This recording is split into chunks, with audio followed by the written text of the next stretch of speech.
Very very good evening to all of you. तो matrix and determinants को complete करने के बाद आज हम न्यू यूनिट को स्टार्ट कर रहे हैं, मैथमेटिक्स ऑफ फाइनेंस। इस यूनिट को अब हम जो है रेगुलर क्लासेस पर आ जाएंगे। अब मतलब कि कब, मंडे की मैं बात कर रहा हूं कि अब जो कमिंग मंडे है, इस मंडे से Monday to Friday 5 days week में आपकी क्लासेस रहेंगी और टाइमिंग आपकी 5 to 6 रहेंगी। तो Monday to Friday 5 to 6 PM ये आपकी टाइमिंग रहेगी और आपके रेगुलर क्लासेस रहेंगी। ठीक है, तो चलिए टाइम वेस्ट किए बिना स्टार्ट करते हैं हम अपने इस यूनिट्स को। मैथमेटिक्स ऑफ फाइनेंस, इसमें क्या क्या चीजें हम कवर करने वाले हैं देखिएगा। जैसा कि आपको पता ही है कि आपका बिजनेस मैथ्स का सिलेबस बहुत लेंथी सिलेबस है, बहुत ज्यादा लेंथी है। जैसे कि आप अपने सामने देख पा रहे हैं कि हम यहाँ पर 25 टॉपिक को कवर करने वाले हैं, 25 टॉपिक, जिसमें आपका इंट्रोडक्शन आ जाता है, आपका इंटरेस्ट आ जाता है, simple interest, compound interest, formula for compound amount, interest compounded. तो इस तरीके से हम टोटल 25 टॉपिक को पढ़ेंगे और हर टॉपिक को 1 by 1 करके हम आगे पढ़ते चले जाएंगे। तो यहां पर बस फर्क इतना रहेगा कि ये मैट्रिक्स एंड डिटरमिनेंट जितना लेंथी नहीं रहेगा क्वेश्चन कि एक क्वेश्चन को ले लिया तो उसको 20 मिनट तक लेके बैठे हैं या 15 मिनट तक लेकर के बैठे हैं, ऐसा यहां नहीं रहने वाला है। एक क्वेश्चन आपका हार्डली 2 मिनट 3 मिनट में सॉल्व हो जाएगा, इसलिए इसको हम थोड़ा जल्दी से कवर कर सकते हैं। खैर इतनी जल्दबाजी नहीं रहेगी, ज्यादा हम ये कर सकते हैं कि नंबर ऑफ आवर्स क्लासेस की बढ़ा दें, रेगुलर क्लासेस कर दें, ये कर सकते हैं। पढ़ाने में जल्दबाजी नहीं कर सकते हैं कि जल्दी कोर्स खत्म करना है तो मैं जल्दी जल्दी बोलने लग जाऊं, जल्दी कोर्स खत्म करना है तो बिना समझाए मैं फटाफट लिखना शुरू कर दूं, इस तरीके से। या जल्दी जल्दी कोर्स कवर करना है तो कुछ चीजों को छोड़ दूं, नहीं, इसका मतलब जल्दी कोर्स कवर करना नहीं होता है। जल्दी कोर्स कवर करने का मतलब आपका यह है कि अगर मुझे इस कोर्स को टाइम पे खत्म करना है तो मैं नंबर ऑफ आवर्स क्लासेस की बढ़ा दूंगा, रेगुलर क्लासेस को और कर दूंगा, डे में 2 टाइम क्लासेस को मैं कर दूंगा, बट उसके नीड नहीं होगी। आपका ये मंडे टू फ्राइडे 1 आवर की क्लासेस में ही आपकी जो रिक्वायरमेंट है वो फुलफिल हो जाएगी। हाँ जी, तो आइए स्टार्ट करते हैं इसको। सबसे पहले टॉपिक हम जैसा कि आपके पास में आया इंटरेस्ट एंड सिंपल इंटरेस्ट क्या होता है, तो आइए पहले इसका एक इंट्रोडक्शन ले लीजिए आप, उसके बाद हम इसके क्वेश्चंस पर आएंगे। देखिएगा सबसे पहले बच्चे क्या होता है, अब फाइनेंस की स्टार्टिंग कहां से होती है। एक वो एक पैसा जो कि आपने किसी को उधार दिया हो या किसी से आपने उधार लिया हो, कहानी की शुरुआत वहीं से होगी। आपके अपने पैसे से यहां कोई कहानी की शुरुआत नहीं होगी। या तो आपने किसी को उधार दिया या तो किसी से उधार लिया, तो वो पैसा जो शुरुआत में रहता है जिसको आप उधार देते या उधार लेते हो, उस पैसे को हम प्रिंसिपल कहते हैं, पी कहते हैं उसको। क्लियर है? तो पी का मतलब समझ में आया आपको क्या होता है, प्रिंसिपल का मतलब पता लगा क्या होता है कि पी किसे कहते हैं, स्टार्टिंग। जैसे मैं किसी से 10,000 रुपए उधार लेकर के आता हूं तो इसको 10,000 रुपए यहां पर क्या है, प्रिंसिपल क्या है, यहां पर 10,000 रुपए है। क्लियर है जी, ये बात समझ में आया। दूसरी बात आपको यहां पर यह भी ध्यान रखना पड़ेगा कि जब आप किसी से पैसा लेकर के आते हैं तो जितना पैसा मैं आपसे लेकर के आया, ठीक उतना ही पैसा अगर मैं आपको लौटाता हूं, ठीक उतना ही पैसा मैं आपको लौटाता हूं, तो कहने के लिए तो एक अच्छी बात है, लेकिन इससे किसी एक पक्ष का नुकसान हो जाता है। कैसे नुकसान हो जाता है, इस बात को जरा समझिएगा। मान लीजिए आपके ग्रैंडफादर से उनके जमाने में किसी ने 1 लाख रुपए उधार लिया था। उस समय आपके ग्रैंडफादर चाहते तो कोई फ्लैट, कोई प्रॉपर्टी वो लेने जा ही रहते, या फिर गोल्ड लेने जा ही रहते। पैसा था, वो कुछ ना कुछ सामान में उसको लगाते, लेकिन उतने में ही आपके जो ग्रैंडफादर के जो फ्रेंड हैं उनको रिक्वायरमेंट हुई, उन्होंने कह दिया मुझे 1 लाख रुपए की नीड है, मैं आपको ये वापस कर दूंगा। तो उन्होंने इनको 1 लाख रुपए दोस्त को उधार दे दिया। ठीक है, तो शायद वो जो गोल्ड ले सकते थे वो गोल्ड नहीं लिया, या जो प्रॉपर्टी ले सकते थे वो प्रॉपर्टी उन्होंने नहीं लिया, अपने फ्रेंड को 1 लाख रुपए उधार दे दिया आपके ग्रैंडफादर ने। अब वो कहानी तो बीत चुकी। आज की डेट में आप भी उनके पोते और उनका पोता, आज वो 1 लाख रुपए लेकर के आपके पास में आता है और कहता है कि जी मेरे ग्रैंडफादर ने जो उधार लिया था, ईमानदारी से कहा था कि इस पैसे को वापस करना है, तो 1 लाख रुपए मैं आपका रिटर्न कर रहा हूं। तो आज वो आपको 1 लाख रुपए रिटर्न करते हैं। तो बताइए 1 लाख रुपए दिया उधार और आपने 1 लाख रुपए उधार लिया, तो क्या दोनों पार्टी में से किसी एक को नुकसान नहीं हुआ? एक को नुकसान हुआ ना, आपको ही नुकसान हुआ। आप सोचते, आप ये सोचोगे काश वो ग्रैंडफादर कोई प्रॉपर्टी ले लेते उस समय, कोई कोठी आ जाती उस समय, आज वो करोड़ों की होती, तो आज जीवन हमारा कहां से कहां होता। इवन गोल्ड भी होता तो आज हमारे पास उस गोल्ड के जो है रेट कितने रुपए तक होते। तो कहीं ना कहीं आपको यहां पर, और आप जो आपको 1 लाख रुपए उधार लौटाने आया है ना आपका, वो बड़ा अमीर हो चुका है क्योंकि उसने कहीं प्रॉपर्टी पे इन्वेस्ट कर दिया था। गोल्ड पे इन्वेस्ट कर दिया था और आपको आज 1 लाख रुपए लौटा देता है। तो बात बताइए, एक किसी को जितना पैसा आप उधार देते हैं ठीक उतना ही पैसा उधार ले लेते हैं, तो बात बराबरी है। ये दो पार्टी में से एक पार्टी को नुकसान हो जाएगा, एक पक्ष को नुकसान होगा जो उधार दे रहा है। क्यों? क्योंकि समय के साथ साथ इन्फ्लेशन, महंगाई बढ़ती रहती है, और जब महंगाई बढ़ती रहती है तो आज मेरा पैसा जितना काम कर सकता है, जितनी गुड्स एंड सर्विसेज वो मेरे लिए अवेलेबल करवा सकता है, आने वाले समय में इन्फ्लेशन के कारण मेरे यही सेम ऑफ जो है मनी इतना मेरे लिए गुड्स एंड सर्विसेज जो है अरेंज नहीं कर सकता है। मतलब मेरे इसी पैसे की वैल्यू कम हो जाएगी आने वाले समय में। क्लियर है? तो कहीं ना कहीं मैं आज जो आपको लौटा रहा हूं, और जब ये कम वैल्यू हो जाएगी तब आप इसको लौटाओगे, तो आपको तो फायदा हो गया ना इससे। तो इस इन्फ्लेशन को कंपेंसेट करने के लिए हम क्या करते हैं, एक्स्ट्रा चार्ज करते हैं। हम बोलते हैं भैया अगर मैं आपको 1 लाख रुपए आज के, अब उस एग्जाम्पल को छोड़िए, समझ में आ गया, अब नए एग्जाम्पल पे आइए। मैं अगर आपसे आज कहता हूं कि भैया मैं आपको 10,000 रुपए उधार दे रहा हूं, और आप कहते हैं 10,000 उधार दो, तो मैं कहता हूं मैं दे दूंगा 10,000 रुपए, लेकिन आप मुझे दोगे कब? तो आप कहोगे मैं 1 साल के बाद दूंगा। तो मैं यही कहूंगा कि भैया 1 साल के बाद ये 10,000 रुपए मेरे लिए इतने मायने नहीं रह जाएंगे, क्योंकि महंगाई बढ़ चुकी होगी। इसलिए मैं उसको कंपेंसेट करने के लिए 10,000 तो मैं आपसे लूंगा ही लूंगा, प्लस कुछ एक्स्ट्रा पैसा भी लूंगा। जो एक्स्ट्रा पैसा आप देंगे मुझे, वो मेरा एजा, उसको हम क्या कहेंगे, इंटरेस्ट कहेंगे। मेरी बात समझे, इंटरेस्ट का मतलब क्या है? क्लियर है भैया? बात समझे? ये बात आपको समझ में आई कि इंटरेस्ट क्या होता है? प्रिंसिपल तो कोई एक रुपीस में एक्सप्रेस होता है, ठीक है। अब बात रही इंटरेस्ट को किस तरीके से व्यक्त किया जाए, कैसे बताया जाए कि कितना इस पे इंटरेस्ट होना चाहिए।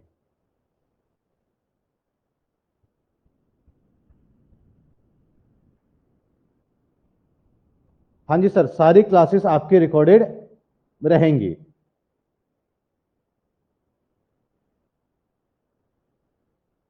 हाँ जी, जरा देखें यहां पर।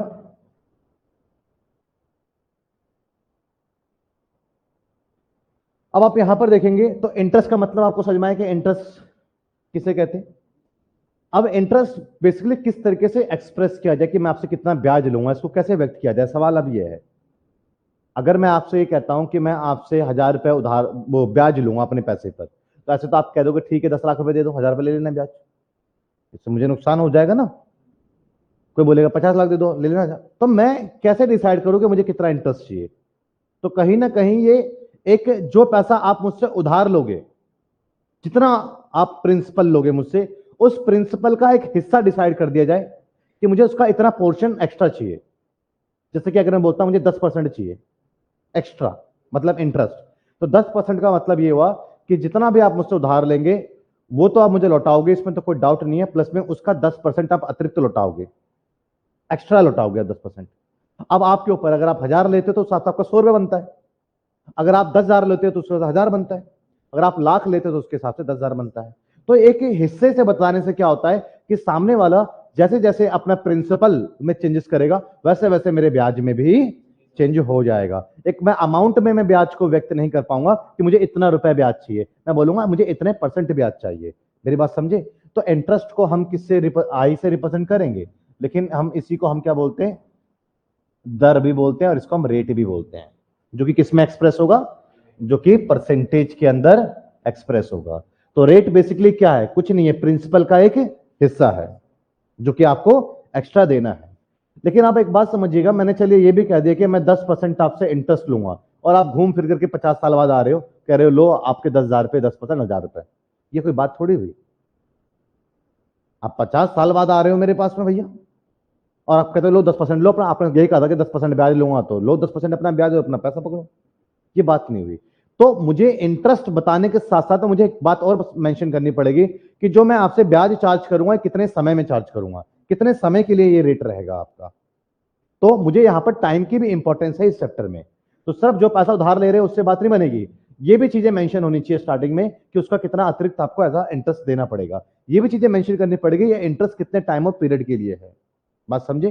तो यहां पर मैं बात करता हूं अब किसकी, टाइम की, टाइम ऑफ पीरियड की। तो बच्चे टाइम जो है ना बेसिकली क्या रहता है आपका, टाइम आपका एक दिन को भी समय कहेंगे आप, 1 घंटे को भी समय कहेंगे, 1 सप्ताह को भी समय कहेंगे, 1 महीने को भी समय कहेंगे, और आप 1 वर्ष को भी समय कहेंगे। तो समय की तो अलग अलग यूनिट है। तो यहां पर आपके पास में जनरली जो स्टैंडर्ड है वो समय आपका जो है ना ईयरली होगा। जो टाइम है वो ईयर होगा, ईयर हमेशा होना चाहिए टाइम आपका। क्लियर है, बात समझे? तो टाइम किस में होना चाहिए आपका? ईयर में होना चाहिए। क्लियर है? अगर आपका टाइम मंथ में है तो क्या करोगे? क्या करना पड़ेगा? मंथ को 12 से डिवाइड कर देना। बात समझे? क्लियर है जी? कोई डाउट? मंथ में अगर टाइम है तो डिवाइड करेंगे। क्लियर है? जैसे 6 महीने हैं, बात समझे, तो उसको आप साल में क्या लिखेंगे? उसका जो है 1/2 वर्ष हो गया, आधा वर्ष हो गया वो, तो 12 से डिवाइड करेंगे। क्लियर है? अगर आपके पास में जो टाइम है वो डेज में है, वो डेज में है, तो क्या करोगे आप? डेज को 365 से आप 365 से डिवाइड करोगे। मुझे मालूम 366 दिन भी होते हैं, पर मेंशन नहीं है तो उसको हम क्या कंसिडर करेंगे? 365 दिन। क्लियर है जी? मंथ में कितने दिन होते हैं? मंथ में अगर वो मंथ क्लियर नहीं है कि कौन किस महीने की बात की जा रही है, तो वो महीना फिर 30 का ही माना जाता है। चाहे कोई भी मंथ हो, एक महीने के लिए पैसा ब्याज दिया मतलब वो महीना 30 दिन का है, फिर ये माना जाता है। ठीक है? तो अगर मंथ में हो तो उसको ईयर में कर, ईयर में तो कोई प्रॉब्लम नहीं है, बट मंथ में तो 12 से डिवाइड करके ईयर में ये चीजें आ जाएंगी। क्लियर है? और अगर डेज में तो डेज को 365 से डिवाइड करोगे तो किस में आ जाएगा? ये ईयर में आ जाएगा। अब सवाल ये कि समय को हमें ईयर में ही क्यों रखना है? सवाल अब आपका ये बनता है क्योंकि बच्चे जो आपका ब्याज होगा ना, जब भी कमिटमेंट होगी या बैंक में आप जाते हैं, जो आप रेट ऑफ इंटरेस्ट देखते हैं तो वो पर एनम होता है। पर एनम, एनम का मतलब क्या होता है? एक साल। तो अगर मैं कह रहा हूं 10% पर एनम, तो इस हिसाब से आप 6 महीने का तो 60% ले लोगे। तो पर एनम से ये ध्यान रहेगा कि भैया एक साल का 10% है तो 6 महीने का तो 10 थोड़ी दूंगा, आधा दूंगा, 5% दूंगा। मेरी बात समझे या नहीं समझे? तो जो रेट ऑफ इंटरेस्ट जो होता है ना कि मैं आपको से ब्याज चार्ज करूंगा, वो उसके साथ में एक लाइन अटैच रहती है पर एनम। 10% पर एनम मतलब एक साल का इतना है। क्लियर है? इसलिए हमें मंथ को भी साल में लेकर चलना पड़ता है, तभी कंपेयर हो पाएगा। नहीं तो 6 मंथ को सिर्फ 6 में रखोगे तो वो 10 और 6 60 हो जाएगा। बात समझे नहीं समझे? क्लियर है? तो इसलिए हम टाइम को किस में रखेंगे? ईयर में रखेंगे। तो आपको प्रिंसिपल समझ में आया? इंटरेस्ट जिसको रेट ऑफ इंटरेस्ट में हम एक्सप्रेस करेंगे, टाइम जिसको हम ईयर में एक्सप्रेस करेंगे। टाइम में अगर ये चीजें रही तो किस तरीके से आप करेंगे? एक हमारा क्या होता है? एक हमारा होता है बच्चे अमाउंट। हर बात को समझते जाइएगा। एक चीज हमारी क्या होती है? एक चीज हमारी होती है अमाउंट। अमाउंट में क्या रहता है कि वो पैसा जिसको चुकाने के बाद आपकी उससे छुट्टी मिल जाए, ना तो वो आपको टोके ना तो आप दुखी हो। तो वो तो जब पॉसिबल है जब आप उससे जो धार लिया था वो भी वापस करो, और जो ब्याज बनता है वो भी वापस करो। अगर आप सिर्फ ब्याज दे दोगे तो भी फिर आगे करके कल के दिन टोकेगा, भैया ब्याज दो या पैसा दो मेरा। तो वो पैसा जो कि पूरा का पूरा उसका चुकता कर दो हिसाब। तो वो पैसा क्या होता है? आपने जो धार लिया था वो प्लस आपका इंटरेस्ट। ठीक है? तो इसको हम अमाउंट बोलते हैं, और इसी चीज को हम जो है एस भी बोलते हैं। क्लियर है? एस या फिर अमाउंट हम इसको बोलते हैं, ए बोलते हैं। तो प्रिंसिपल प्लस इंटरेस्ट होता है। ये बात आपको समझ में आई? तो कुछ चीजें, कुछ टर्म क्लियर हुई आपको? सबसे पहले क्या क्या टर्म मैंने आपको क्लियर करिए। पहले आपको बताया मैंने प्रिंसिपल क्या होता है, दूसरा मैंने बताया आपको इंटरेस्ट क्या होता है, तीसरा मैंने बताया आपको टाइम क्या होता है, और फिर मैंने आपको बताया यहां पर आपको अमाउंट क्या होता है। टाइम में मैंने कुछ आपको दो बातें बताई है। पहली चीज ये बताई है, दूसरा केस आपको मैंने यहां पर ये बताया। क्लियर है जी? ये बात आपको समझ में आई? अब आगे बढ़ते हैं हम यहां पर एक छोटा सा उदाहरण लेते हैं, फिर हम इसके फॉर्मूले की तरफ आगे बढ़ेंगे। देखिएगा, एक कहानी है कि भैया आप जो है मुझसे 10,000 रुपए उधार लेकर के गए। मैंने आपसे कह दिया कि मैं 10% पर एनम लूंगा, 10% पर एनम लूंगा। मैंने आपसे कह दिया पर एनम मतलब एक साल में 10% ब्याज लूंगा। ये एक साल का होगा 10%। अगर आप 2 साल रखेंगे तो एक साल का 10%, तो अगले साल का 10% 20% बन जाएगा। तो आप 10% ही सोच के बैठे, इसलिए मैंने बोल दिया पर एनम में 10%। ठीक है? और आप क्या करते हो? आप करते हो कि भैया 3 साल के लिए आप मुझसे पैसा उधार के ले जाते हो। ठीक है? सवाल मेरा ये है, सबसे पहला छोटा सवाल ये है कि मेरा इंटरेस्ट कितना बनेगा। मैं इस सवाल पर लौटूंगा, फिलहाल आप इस बात को जरा समझिएगा कि जो प्रिंसिपल होता है ना, अगर आपको प्रिंसिपल नहीं पता, वैसे तो कोई भी चीज अगर नहीं पता तो अपने आप में टोटल कितनी होती है? जो चीज आपको नहीं पता उसकी टोटलिटी आप क्या मान सकते हैं? कोई भी चीज अपने आप में कितनी होती है? 100% होती है। मैं आपको कह दूं आपके पॉकेट का 50% कितना है, तो कोई बोलेगा भैया 50, कोई बोलेगा 100, कोई बोलेगा 800, कोई बोलेगा 10,000। क्योंकि हर किसी का अपना टोटल कितना है, 100% है। तो कोई भी चीज टोटल कितनी होती है, 100%। मैं आपसे पूछता हूं आपकी एज का 50% कितना है, आपकी उम्र का 50% कितना होगा, 10। आपकी एज का 50% कितना होगा, आपकी एज कितनी है, तो 10% कितना होगा, 9.5, 9.5। तो आपका 100% 19 साल हो गया, आपका 10%, आपका 100% 19 साल है, तो आपका 100% 20 साल है। तो कोई भी चीज अपने आप में टोटल कितनी होती है, 100% होती है कोई भी चीज अपने आप में टोटल, इस बात को समझिएगा। क्लियर है। तो यहां पर प्रिंसिपल नहीं पता तो अपने आप में टोटलिटी कितनी होगी, वो 100% होगा। मैं आपको अलग अलग मेथड से बताऊंगा, ये सारी चीजें कैट के एग्जाम में भी आता है यहां से सवाल, तो ये इंपॉर्टेंट टॉपिक रहेगा आपके इसके लिए। हाँ जी, तो बात इंटरेस्ट की करते हैं, भैया आपका इंटरेस्ट कितना बनता है। तो एक साधारण से कैलकुलेशन करेंगे कि सिंपल इंटरेस्ट का मतलब क्या है। मैं आपको पहले क्या पढ़ा रहा हूं, क्या पढ़ा रहा हूं मैं आपको, इंटरेस्ट पढ़ा रहा हूं या सिंपल इंटरेस्ट पढ़ा रहा हूं, सिंपल इंटरेस्ट आप चलेंगे अब, ठीक है।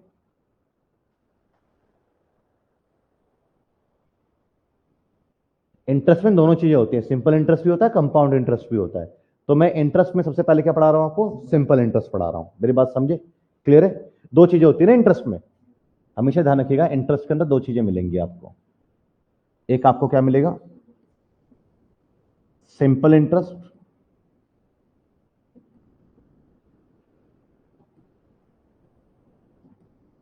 और एक आपको क्या मिलेगा, कंपाउंड इंटरेस्ट।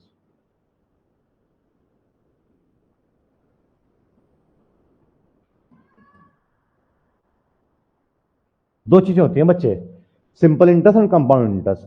तो हमारा पहला टॉपिक क्या है, पहला हमारा टॉपिक क्या है, मैं आपको पढ़ाने जा रहा हूं यहां पर सिंपल इंटरेस्ट। तो सिंपल इंटरेस्ट क्या कहता है कि जो पैसा मैंने उधार लिया है, मैं सिर्फ उसी पर ही आपको ब्याज दूंगा। जो उधार लिया है, जो मैंने उधार आपसे लिया है, मैं सिर्फ उसी के ऊपर आपको इंटरेस्ट दूंगा। ये क्या कहता है, सिंपल इंटरेस्ट कहता है। जैसे कि कैसे, देखिएगा, 1,000 रुपए है, 10,000 रुपए है, ठीक है। तो पहले साल का अंत, एक साल का अंत होगा, तो 10% ब्याज लगेगा ना। तो 10% कितना बनेगा, 10% बनेगा इसका 1,000 रुपए, बनेगा या नहीं बनेगा। क्लियर है। ये बेसिक क्वेश्चन आपको आता होगा कि आप परसेंटेज कैसे लगाते हैं, कि 10,000 रुपए है और 10% निकालना है, तो जितना निकालना है उससे मल्टीप्लाई और 100 से डिवाइड करेंगे तो कितना बनेगा आपका, 1,000 रुपए। ये सभी बच्चे जानते हैं क्योंकि सब बीकॉम ऑनर्स के स्टूडेंट है, तो जाहिर सी बात है कि ये सब कैलकुलेशन तो अकाउंट्स हमें लेके चलते ही हैं। हाँ जी। तो आप नेक्स्ट देखेंगे यहां पर कि आपको 10% यहां पर भी आपका इंटरेस्ट बनता है अगले साल भी। तो कितना ब्याज बनता है, जितना उधार लिया उसी पर तो दोगे ब्याज अगले साल भी। उधार कितना लिया आपने, 10,000, तो इसका कितना बनेगा, 1,000। चलिए तीसरे साल की मैं बात करता हूं यहां पर। तो तीसरे साल आप कितना उधार लिया आपने, 10,000, तो 10% कितना बनता है, 1,000। तो बच्चे एक बार बताइए, इसकी डेफिनेशन ही यही है कि जो उधार लिया मैं उस पर ब्याज दूंगा। तो हर बार वही रेट वही लगेगा, तो रिजल्ट डिफरेंट होगा या सेम ही आएगा। तो हर बार निकालने की जरूरत है या एक ही बार निकाल लो काफी है। ये बात समझे या नहीं समझे, क्लियर है। अभी नहीं, इसमें फिलहाल प्रिंसिपल चेंज नहीं है आपका, ठीक है। तो प्रिंसिपल आपका चेंज नहीं है, तो हर बार सेम प्रिंसिपल पर सेम रेट करके रिजल्ट सेम आएगा। तो क्यों हर बार निकालें, एक बार निकाल लेंगे, हर बार का वही रहेगा। तो सिंपल इंटरेस्ट की एक ऐसी बात जो इसको सिंपल करती है, जिसको साधारण बनाती है, वो ये कि जो पहले साल का ब्याज होगा, हर साल का ब्याज फिर उतना ही रहेगा, बार बार निकालने की जरूरत नहीं है। तो अगर मैं आपसे कभी पूछूंगा साधारण ब्याज की साधारण बात क्या है, मतलब सिंपल इंटरेस्ट की सिंपल सी बात क्या है, कि इसमें हर साल का इंटरेस्ट इक्वल होता है, सेम होता है। क्लियर है। तो आप मुझे ये ज्ञान दे रहे हैं कि सर आप इतना लंबा चौड़ा क्यों कर रहे हो, आप एक काम कर लीजिए। मैं तो क्या करो, सर आप एक काम करो कि सबसे पहले 10,000 रुपए पर आप एक साल का निकाल लो ना। क्यों आप हर साल का निकालने के लिए बैठे हैं। तो एक साल का आप निकालोगे तो आपको कितना आ जाएगा, 100 रुपए, आपका 1,000 रुपए आपका इंटरेस्ट आ जाएगा एक साल का। अब अगले साल का भी 1,000 और अगले साल का भी 1,000, तो 3 बार ऐड करना चाहिए, 3 से गुना कर देते हैं, है ना। क्लियर है। तो अब 3 साल का आप करेंगे तो आपके पास में सीधा सीधा 3 साल का आ जाएगा 3,000 रुपए। तो क्यों इतना लंबा चौड़ा आप कर रहे हैं। तो बेसिकली आप मुझे क्या ज्ञान बांट रहे हो, आप मुझे इंटरेस्ट निकालना सिखा रहे हो। कैसे, ये 10,000 क्या है, प्रिंसिपल है। क्लियर है। और आप 10% क्या है, ये आपका रेट है। मैं R/100 भी इसको लिख दूंगा, तो फिर यहाँ पर नीचे 100 लगाने की जरूरत नहीं पड़ेगी, ठीक है ना। और उसके बाद ये 3 क्या है, टी है। तो कहीं ना कहीं आपके पास में सिंपल इंटरेस्ट का या इंटरेस्ट का फिलहाल यहां पर ये फॉर्मूला बन गया। PRT bye 100। क्लियर है? पहली चीज, ये अहम चीज समझ में आई आपको? आई।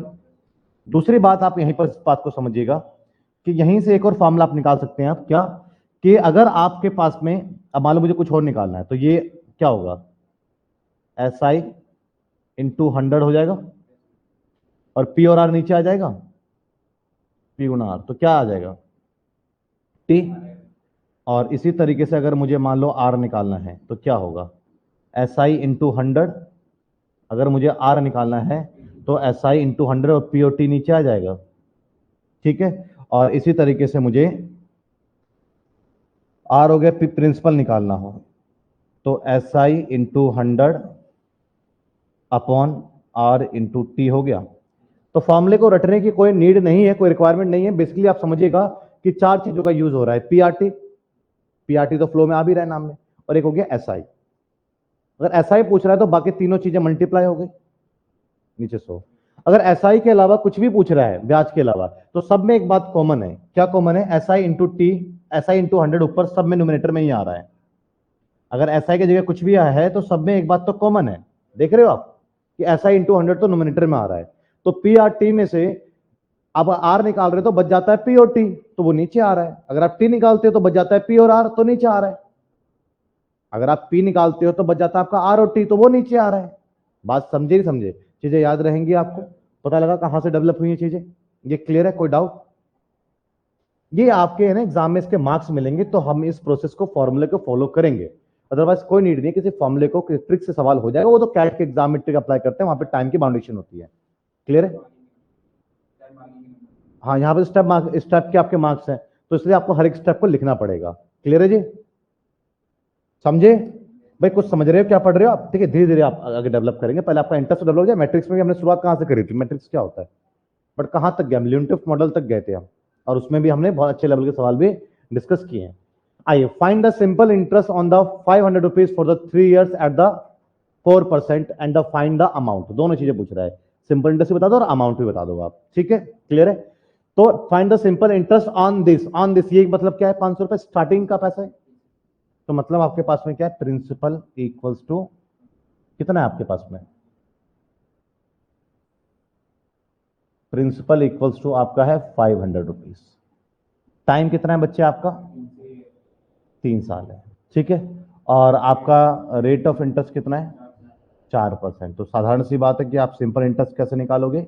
आप प्रिंसिपल, अब फॉर्मूला भी लिखोगे भैया, स्टेप के मार्क्स हैं आपके। ठीक है, जनरली ये क्लियर है आपको? प्रिंसिपल क्या आपका? 500, और रेट क्या आपके पास में? 4%, और टाइम क्या आपके पास में? 3 साल। तो सॉल्व करेंगे तो एसआई कितना आ गया आपके पास में? 60 रुपए तो भैया ब्याज देना पड़ेगा, लेकिन सवाल आपसे एक ये भी पूछ रहा है कि अमाउंट कितना देना पड़ेगा। तो अमाउंट का मतलब होता है जो उधार लिया था वो दोगे, प्लस में जो आपका ब्याज है वो दोगे। तो अमाउंट के तौर पर आप उसको 500 रुपए तो दोगे ही दोगे, प्लस 60 रुपए उसका ब्याज बनता है 3 साल में। तो अमाउंट के तौर पर आप उसको जो है 560 रुपए आप लौटाओगे। तो दोनों सवालों के आंसर आपके ये रहे। समझ में आपको आ गया? बेसिक सी बातें हैं, अभी शुरुआत करते हैं ताकि कंसेप्ट आपके डेवलप हो। ठीक है जी, ये बात क्लियर है या नहीं आपको? बताइए जरा, क्लियर है? कोई डाउट? डाउट है तो पूछ लीजिए। वैसे क्या कैट वैट के एग्जाम में तो हम कुछ इस तरीके से कर लेते हैं ये, और शॉर्टकट की अगर बात करो, मैं फिर बता देता हूं, मन कर रहा है तो बता देता हूं। 4% को फ्रैक्शन में कहते हैं 1/25, और ऐसा 3 साल है तो फिर ये 1/25 3 बार है, तो मतलब 3/25। बात समझे? तो 3/25 है। बात समझे? ये क्या चीज है वैसे? इंटरेस्ट है। तो जो परसेंटेज जिस चीज का दिया हुआ होता है ना, नोमिनेटर वही होता है। हाँ जी, देखिए जरा, तो मैं फिर से रिपीट कर देता हूं क्या है कि 4% को हम फ्रैक्शन में क्या बोलते हैं? 1/25। तो 3 साल का मतलब 3 बार 1/25 मतलब कि 3/25। ये 4% बेसिकली किस चीज को रिप्रेजेंट कर रहा था? ये 4% रेट इंटरेस्ट को रिप्रेजेंट कर रहा था, है ना? तो परसेंटेज जिस चीज को रिप्रेजेंट कर रहा होता है, नोमिनेटर वही चीज बता रहा होता है। तो नोमिनेटर इंटरेस्ट बता रहा है, समझे? और ये रेट जहां पर अप्लाई होता है, जहां इंपोज होता है, जहां पर लगता है, वो चीज डिनोमिनेटर बता रही होती है। तो रेट कहां लगेगा? ये रेट कहां लगेगा? प्रिंसिपल पर लगेगा ना, अप्लाई होगा। तो यहां पर डिनोमिनेटर आपका जो है प्रिंसिपल बन जाएगा। अब मेरे बच्चे, मेरे प्यारे, अब इस बात को जरा समझिएगा, आपके पास में 500 रुपए, ये 500 रुपए क्या है, प्रिंसिपल है। तो प्रिंसिपल क्या है, 25, तो 25 के इक्विवेलेंट है 25 की, यहां प्रिंसिपल क्या है 25, 500 क्या है आपका प्रिंसिपल। तो मतलब कि 500 रुपए 25 500 रुपए रिप्रेजेंट कर रहा है, या 25 को 500 रिप्रेजेंट कर रहा है, या 25 यूनिट की वैल्यू 500 है, तो 25 का इक्विवेलेंट है, तो 1 की वैल्यू आ जाएगी। और 3 की वैल्यू निकालनी हो, इंटरेस्ट निकालना हो, 3 की वैल्यू निकालनी है, तो कितना आ जाएगा आपका, 60 आ जाएगा। अगर आपको अमाउंट निकालना था तो इसी तरीके से कर सकते थे, 500 प्रिंसिपल है और 25 भी प्रिंसिपल है, तो मतलब 25 500 के इक्विवेलेंट है, तो 1 की वैल्यू कितनी होगी, वो आ जाएगा। क्लियर है। अमाउंट पूछा है तो अमाउंट कितना होगा, 28 है ना अमाउंट, लौटाना कितना है 25 इंटरेस्ट और 3, 25 प्रिंसिपल और 3 इंटरेस्ट, तो 28 लौटाना है ना, तो 28 यूनिट की वैल्यू निकालोगे तो 28 से मल्टीप्लाई कर दोगे तो 560 आ जाएगा। तो पेपर में तो कैट वगैरह में थोड़ा इस तरीके से करते हैं, बट आपको इसकी कोई नीड नहीं है, बात समझे। Find the time requirement for the 2500 rupees to yet 300 rupees in a simple interest at the 8%। तो भैया आपको क्या बताना है, टाइम बताना है। मैंने क्या बताया आपको कि आपके पी आर टी और एस आई, चार में से 3 चीज अगर आपके सामने है तो बच्चे फॉर्मूले पे डिपेंड हो जाओ, ठीक है। क्लियर है। तो आपके पास में क्या है, यहां पर प्रिंसिपल है, क्या है प्रिंसिपल 2500, और आपके पास में क्या है, find the time requirement for the 2500 to yet 300 rupees in a simple interest. तो आपका एस आई क्या है 300, और रेट ऑफ इंटरेस्ट क्या है 8%। बात समझे या नहीं समझे, क्लियर है, कोई डाउट। और आपके पास में टाइम, आपको क्या करना है यहां पर, आपको टाइम यहां पर बताना है। तो देखिए किस तरीके से आप कर सकते हैं, टाइम का फॉर्मूला लगाएंगे। तो मुझे तो मालूम है एक चीज तो ऊपर फिक्स रहती है, एस आई इंटू 100, क्या बच गया पी आर टी में से टी यहां आ गया, तो क्या बच गया पी और आर, तो कोई रट्टा मारने की नीड नहीं है। एस आई क्या है मेरे पास में, ब्याज क्या है 300, और इंटू क्या रहेगा 100, और प्रिंसिपल क्या रहेगा मेरे पास में। बच्चे सब कुछ इतना आसान नहीं है, लॉग वर्क सब इसमें यूज होगा, बट क्लास 1 है ना आपकी, तो आपका सिलेबस में दिया हुआ है, किताबों में, आपके किताब में जीके ठकराल से पढ़ा रहा हूं मैं, उसमें स्टार्टिंग में है, सब कुछ लेके चलेंगे ना एकदम से, फिर वहां पे आपको समझ में नहीं आएंगे टर्म्स क्या है। रेट क्या आपका 8, तो इसको क्लियर है, तो सॉल्व करेंगे आप यहां पर, ये 2 जीरो से 2 जीरो कट गया, तो 25 चौके 100, तो 300 के लिए 3 पर जाना पड़ेगा 12, 12 का मतलब यहां पर हो गया आपके पास में 4 तिया 12, 4 दूनी 8, तो यहां पर आपके पास में हो गया 2 1 कम 2 1/2, तो मतलब 1.5 साल की बात हो रही है। टाइम क्या है यहाँ पर, टाइम आपका यहाँ पर 1.5 साल है। बात समझे या नहीं समझे, क्लियर है, बात समझे। अगर कैट वैट में सवाल, अगर ये आपका यही सवाल होता तो हम यहाँ पे निकाल लेते कि 8% आपका निकाल लेते हम, 2/25 कर करके 200।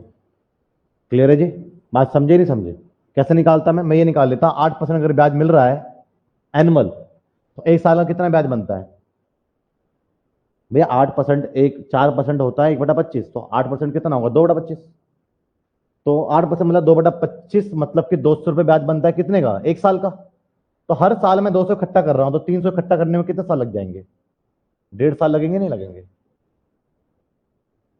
हर साल कितना इकट्ठा हो रहा है, हर साल कितना इकट्ठा हो रहा है 200, तो 300 इकट्ठा कब जाके होगा, 1.5 साल में हो जाएगा नहीं, अच्छा सीधी सी बात है। खैर उस पर नहीं पढ़ना आपको, पूरे स्टेप से सॉल्व करना है। At what interest rate will be the 3000 yet to 120 rupees simple interest in a 6 month. तो आपके पास में क्या क्या है यहां पर, यहां पर आपके पास में प्रिंसिपल है 3000 रुपए, ऐसा ही हो जाएगा भाई सवाल, और आपके पास में टाइम है। सबसे पहले क्या करना पड़ेगा, इसको ईयर में कन्वर्ट करना पड़ेगा ना, मैं डिवाइडेड बाय 12, ठीक है जी।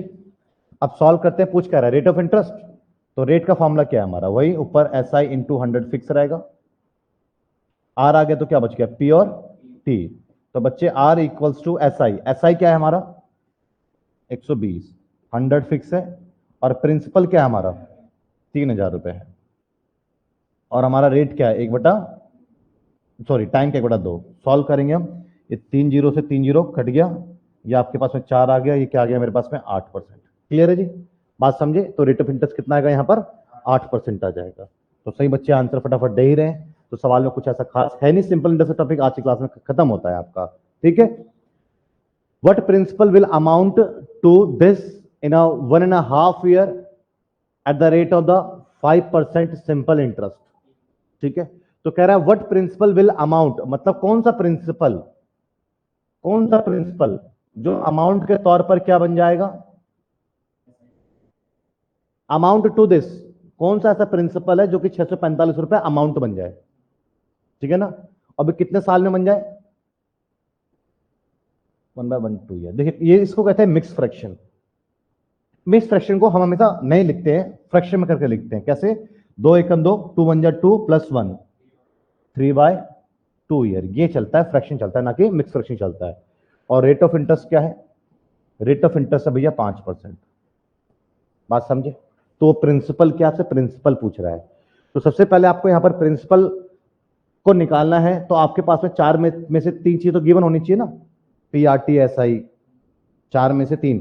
तो लेकिन यहां पर तो मेरे पास में क्या है, मेरे पास में दो ही चीज गिवन है, आरओटी, एसआई भी नहीं है और पी भी नहीं है, यह अमाउंट है बच्चे। तो यहां तो फॉर्मूले पे डिपेंड होना मुश्किल हो गया है, मानते हैं इस चीज को, क्लियर है। लेकिन आपसे अमाउंट पूछ रहा है, तो सबसे पहले मुझे आप अमाउंट बता दीजिए, अमाउंट तो होता क्या है, प्रिंसिपल प्लस एसआई, मानते हो इस चीज को, क्लियर है। मुझे प्रिंसिपल नहीं पता तो मैं प्रिंसिपल को एक्स कंसीडर कर लेता हूं। तो मेरा यहां पर अमाउंट कितना है, अमाउंट मेरे पास में 645 है, प्रिंसिपल एक्स है। और इंटरेस्ट कैसे लेते हैं, प्रिंसिपल पर क्या अप्लाई करते हैं, रेट, है ना, और इनटू क्या कर देते हैं, टाइम। तो ये आपका इंटरेस्ट आ जाएगा, यह आपका क्या आ जाएगा, प्रिंसिपल, प्रिंसिपल प्लस इंटरेस्ट क्या आ जाएगा, अमाउंट, जो कि 645 के इक्विवेलेंट होगा। समझे या नहीं समझे, क्लियर है। अब आप इसको यहां पर सिंप्लीफाई करेंगे तो आपके पास में क्या आएगा, 645 इक्वल्स टू, यहां पर अगर आप सॉल्व करेंगे तो आपके पास में 200, खैर कर लीजिए, चलिए 200 एक्स प्लस में 15x अपॉन 200, ठीक है। तो 645 मल्टीप्लाई बाय 200, और यहां पर 215x हो जाएगा ना, तो 215 इक्वल्स टू क्या आ जाएगा आपका, x आ जाएगा, ठीक है जी, क्लियर है। सॉल्व करते हैं इसको हम, तो हमारे पास में 9 6 15, चलिए कोई बात नहीं, 3 से काट देते हैं, कितना आ रहा है, 600, 600, 600 आ रहा है ना, 600 आपका क्या आ गया, एक्स, एक्स मतलब क्या आपका, प्रिंसिपल है। बात समझिए, खैर आपके लिए चीज आसान है कि कैलकुलेटर रहेगा, कैलकुलेटर मेरे पास में, मैं जनरली नीड होगी यूज करने का, मैं यूज करूंगा, अभी थोड़ा से चलते हैं, ठीक है, क्लियर है। बात समझ में आपको आई या नहीं आई, क्लियर है। अगर हम कैट के एग्जाम में होते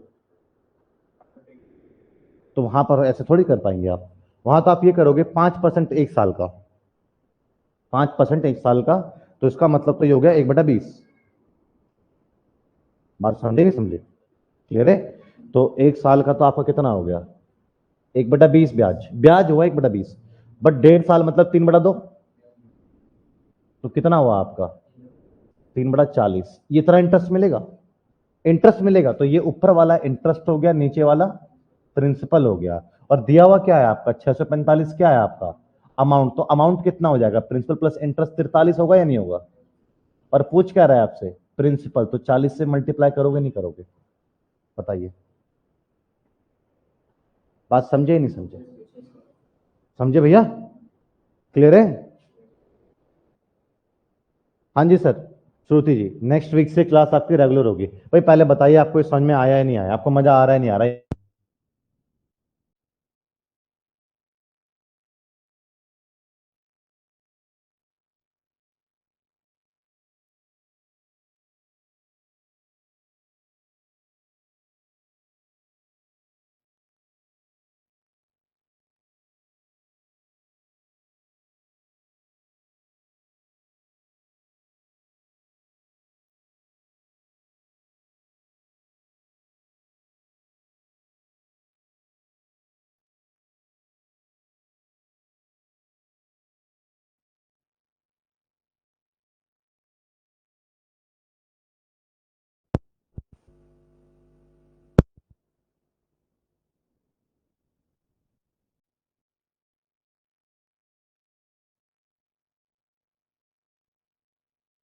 हाँ जी बच्चों, आ रही है वही सब। तो अब आपके पास में पूरा पूरा मैं होमवर्क दे रहा हूं, आप नेक्स्ट क्लास में सभी क्वेश्चनों को आप कर करके लेकर के आएंगे, और यहां पर मेरा आज टॉपिक ये पूरा पूरा फिनिश होता है।